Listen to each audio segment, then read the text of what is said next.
Bonjour, comment on calcule le nombre de glaces qu'on fait à l'heure? Donc là, je viens d'avoir un commentaire de Michael, hein, d'accord? Donc lui, il me disait comment ça se fait que ma machine qui fait 2,4 kg, elle fait 180 portions à l'heure, alors que les modèles chinois 2,4 kg feraient entre 300 et 350 glaces à l'heure. Bon, déjà, on va partir du principe que celui qui vend des machines chinoises qui vous dit ça, en général, il y a une erreur, hein. Moi, j'ai vu quelqu'un qui vendait 1,7 kg et qui dit comme quoi c'est des 2,4 kg. Il a même le culot de dire ce que j'avais marqué, moi, à l'époque, sur mon site. J'avais dit qu'on arrêtait le modèle en dessous des 1,7 kg. Au début, on faisait ça, on a arrêté parce que ça avait que des problèmes. Et dès qu'il faisait chaud, ça fonctionnait pas. Et le mec, il a marqué la même chose, mais lui, il vend les gonglis, quoi, d'accord? Donc, voilà. Donc, comment je fais pour calculer? En fin de compte, c'est simple. Mes cylindres font 3 litres, d'accord? Il y a 1,5 litre et 1,5 litre de glace dans chaque cylindre. Donc, ça me fait 3 litres. Nous, on chronomètre, et la machine met 13 minutes quand il fait 35 degrés. D'accord? Quand il fait, mettons, 20 degrés, elle met moins de 10 minutes. D'accord? Mais ça compte pas. D'accord? On compte, voilà. On compte par rapport quand il fait chaud, parce que c'est la température, on va dire, le plus souvent. D'accord? Donc, 35 degrés. Et la machine, elle met 13 minutes pour fabriquer 3 litres de glace. Donc, avec 1 litre de glace, on arrive à faire 15 glaces. Ça me fait 45 glaces en 13 minutes. Donc, toutes les 13 minutes, j'ai 45 glaces. Du coup, ben, je prends ma calculatrice et je lui dis... de diviser, d'accord? Et en gros, ça fait une glace toutes les 20 secondes. Ok, voilà, c'est comme ça que je calcule. Je dis, voilà, ma machine fait 180 glaces. C'est vrai que s'il fait 20, elle va faire plus de glace. Mais le problème, il n'est pas là. Nous, ce qu'on veut, c'est que n'importe qui, à n'importe quel endroit en France, eh ben, il faut que ça marche, d'accord? Donc, je préfère sous-évaluer et qu'on soit pas emmerdé que marquer des conneries et puis qu'après ça roule, d'accord? Donc, voilà, c'est comme ça qu'on calcule. Et pour vous dire une idée, alors moi je me rappelle quand je faisais la chinoise, d'accord, c'est celle qui est avec la bande rouge en haut, la marque Gongli, elle mettait 17 minutes, d'accord, 17 minutes et le cylindre était plus petit. Il devait y avoir un peu plus, à peine un litre, à peine plus d'un litre, d'accord. Donc du coup voilà, donc ce qu'il raconte c'est des conneries, ok, parce que ça fait beaucoup moins, d'accord. Il n'y a pas 45 glaces du coup, s'il y a que 30 glaces et d'accord, et c'est 30 glaces on va dire toutes les 17 minutes, d'accord? Je parle à une température à peu près normale, d'accord? Dès que ça commence à faire chaud, après ça marche plus, hein, d'accord? Je rappelle que sur les machines, c'est marqué derrière, d'accord?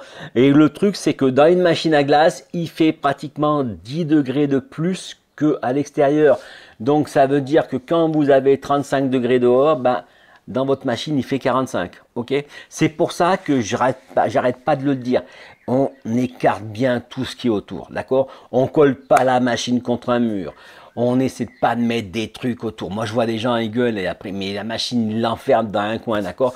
L'autre fois, je vous ai parlé des glaçons, d'accord? Il y a plein de bars, de bistrots qui ont leur machine à glaçons, ils la calent dans un petit coin, d'accord? Ils la calent là parce qu'ils n'ont pas de place. Et le problème, c'est que dès qu'il y a canicule et qu'ils ont besoin de glaçons, la machine ne fonctionne plus.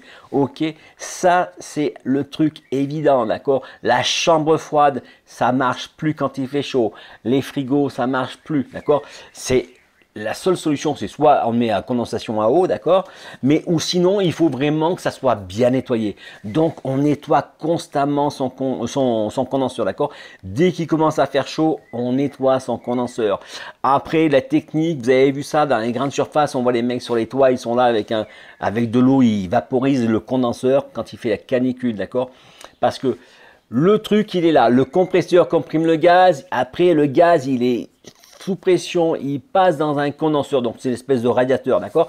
Et là, il y a la ventilation qui le refroidit et il sort en bas, il devient liquide. Si le gaz se transforme pas en liquide, quand il arrive en haut vers les cylindres, et ben il va rien se passer, d'accord? S'il est déjà gazeux, il n'y a pas de transformation, du coup, il n'y a pas d'échange. Et votre glace, elle sort en liquide, ok? Donc, la solution, c'est bien ça. C'est je nettoie constamment mon condenseur. Moi, j'ai vu des fois, hein, les mecs, ils avaient ça de merde dessus. D'accord? C'était à côté d'une friteuse. Donc la machine à glace, elle aspire l'air de la friteuse. Alors je ne vous raconte pas la vapeur grasse et tout. Et il suffit qu'il y ait de la poussière, ben, du coup ça aspire tout et ça se bouche, d'accord. Et votre machine ne fonctionne plus. Donc bien nettoyer ça, d'accord. Si le mieux c'est pouvoir démonter, passer un coup d'aspirateur, ça peut être une espèce d'appareil à vapeur là, vous savez, maintenant ils font des bzzz, qui font de la vapeur, et ben ça vous utilisez ça, ça va dégraisser votre condenseur, d'accord. Faut pas hésiter, hein, ça craint pas l'eau, hein. Le condenseur c'est normalement les groupes, nous les mecs ils les mettent dehors directement, d'accord, donc c'est pas gênant, ok. Donc bien faire ça. Et ça, après, vous avez un résultat, d'accord. La machine à glace, voilà, nous, on a un compresseur qui fait tant, ça fait tant. Et voilà, après, il y en a d'autres qui ont des compresseurs différents, etc. Et après, notre machine, elle monte en gamme, elle fait 3 kilos des brouettes, je crois. Et je crois qu'on est à 270, d'accord. Et toujours parce qu'on a calculé quand il fait chaud, d'accord. On ne calcule pas quand il caille, hein, sinon c'est triché, ok. Donc, et voilà. Et les machines après, on arrive, même la super puissante, la 2511, on arrive à, je fais une glace toutes les 6 secondes, même quand il fait chaud, quoi, d'accord. Même quand il fait super chaud, ça marche tout le temps, ok. Voilà, c'est comme ça qu'on calcule. Après, il y en a d'autres qui calculent, ils jettent des dés, ils jettent des dés, ils disent combien ça fait, oh, ça fait 200. Oh non, mais l'autre, il a dit qu'il faisait 200, on va faire 300 ou 300 ou 400, d'accord. Mais voilà, et donc, c'est le but du jeu, d'accord. Moi, je vois, il y en a bien un qui vous vend des machines chinoises et qui disent qu'elles sont en Allemagne, d'accord, qu'elles sont fabriquées en Allemagne. Donc, je veux dire, il y a des escrocs et il y a des gens plus honnêtes, d'accord, voilà. Et ben, ça y est, vous avez compris comme quoi, dans ces cas-là, il faut faire super gaffe. Ok, le mec qui vous raconte des pipeaux au-dessus, je veux dire, imaginez-vous, il vous raconte un pipeau pour, comment dire, pour rien. Et ben, du coup, imaginez-vous le jour où vous avez vraiment un problème, hein. Moi, je me rappelle à l'époque, j'importais des machines d'Allemagne. Et les mecs, ça vendait super bien. Mais ce n'était pas des machines à glace, hein, c'était autre chose. Ça marchait impeccable, le mec, machin, tout se passait bien. Le jour qu'il y a un problème, le mec, il parle plus ta langue. Ça, c'est impressionnant, d'accord. Il ne parle plus ta langue. Ok, donc, allez, je vous laisse parler avec moi. Ben, de toute façon, si vous avez contact, nous, on parle français, on est obligé de parler français puisqu'on est en France, d'accord. Quoique mon français, des fois, bon, ok. Mais bon, allez, on s'est compris. Bon, allez, je vous remercie pour le pouce bleu. N'hésitez pas à partager, ça peut rendre service à quelqu'un. D'accord, on se retrouve demain pour une prochaine vidéo. Allez, au revoir.